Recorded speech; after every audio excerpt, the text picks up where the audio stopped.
We met 31 years ago, and we're married 29 years ago. And one of the reasons why I fell in love with him is I saw what care he took in being a father. And I saw how important children were to him. And that's what really was one of the first attractors for me to him. I think we had a true partnership, which I value and which I try and instill in our children, that that's what they want to look for. Because you work together. Sometimes you may have different viewpoints, but you come together to get the important things done. We had a lot of fun. We laughed. We talked endlessly.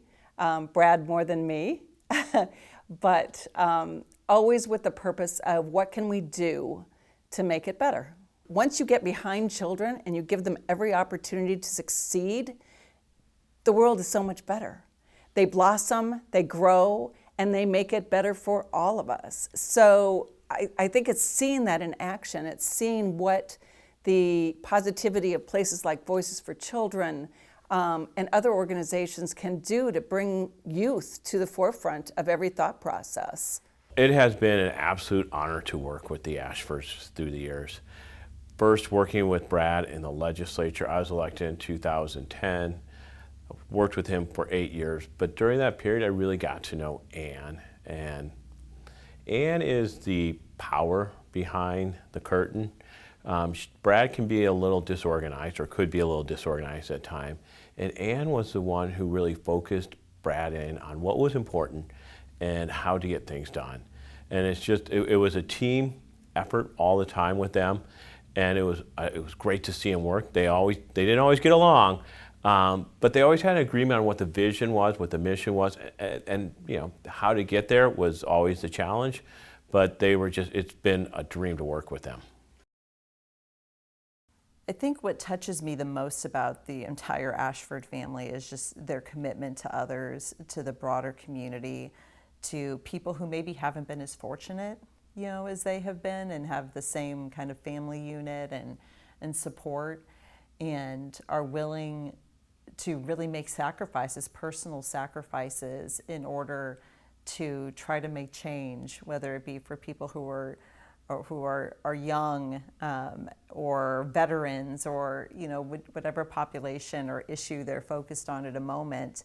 They believe in giving that helping hand, in creating systems of support for people. I think of the Veterans Court and Juvenile Court and the impacts that they've had in all of those ways. And, you know, in a way, they're relentless. They just keep going and keep pushing for the people who really need a voice who may not have it. Ann and Brad really were a power couple together on these kinds of issues. Their commitment to making these kind of reforms, to putting in the work and the research that goes along with making policy in this area, working on the youth rehabilitation centers, the YRTCs. That was another thing that was very important to them, and I think that's very much a part of, an important part of their legacy. I wish that everyone could see the best in other people in the way that the Ashfords do, because they see maybe a youth who's had some behavior issues and think not just about what that young person did wrong, but what can we do to help them, to show them love, to show them that the community does care about them, and help them down a better path. Voices for Children has a special place in our family, in our hearts, and in everything that we do. The work of public service touches my heart because you can impact more than just one. Impacting one is vital, and we all have to remember that. And sometimes we get a little down thinking, gosh, I only got to impact one.